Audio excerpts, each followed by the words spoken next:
Para aprender los secretos del craqueo de software necesitamos conocer el lenguaje ensamblador primero. Este lenguaje requiere conocer a su vez la arquitectura básica de un ordenador.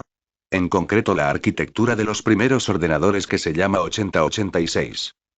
Todos los ordenadores personales actuales se basan en la arquitectura 8086. Los procesadores Intel y los AMD se basan en esta arquitectura. Los ordenadores personales se basan en la arquitectura von Neumann que divide al ordenador en 4 partes fundamentales: el procesador, la memoria, los dispositivos de entrada y salida y los buses que conectan todo. La evolución siguió con los 8086 y después vinieron los 386, los 486 y los Pentium del año 1993. Así hasta los ordenadores actuales. Para comprender los fundamentos de un ordenador vamos a imaginar un ordenador sencillo de 8 bits de los años 80.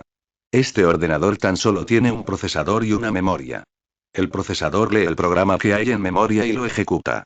El usuario mete datos, el procesador los manipula mediante las instrucciones del programa que hay en memoria y devuelve unos resultados por un periférico de salida. Este es el resumen muy simplificado de cómo funciona.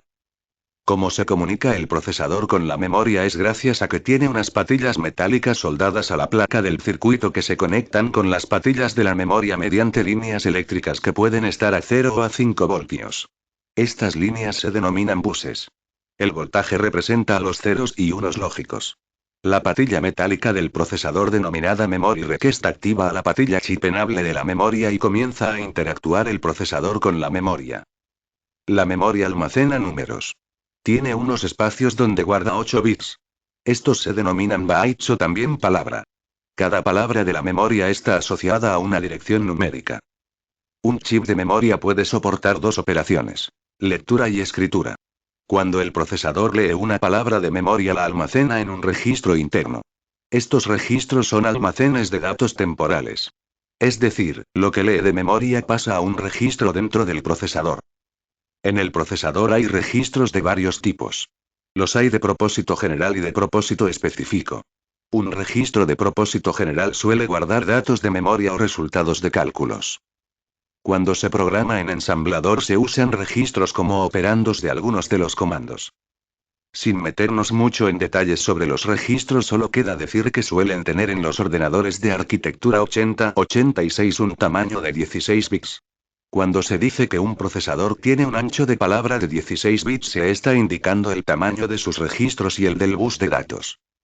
Los buses son de 3 tipos. Los que transportan datos, los que transportan direcciones de memoria y los que sirven de control. La memoria solo contiene números binarios. Algunos de estos números el procesador los reconoce como instrucciones que le indican una tarea. Una serie de instrucciones forman un programa ejecutable.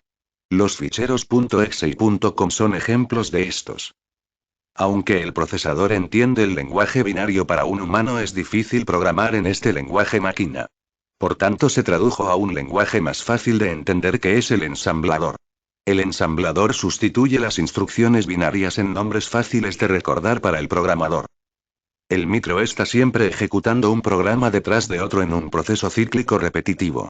Esto lo hace continuamente a no ser que sea interrumpido por alguna señal de algún componente del ordenador o alguna instrucción no válida. Si esto ocurre, gestiona la interrupción y continúa con el ciclo de procesador.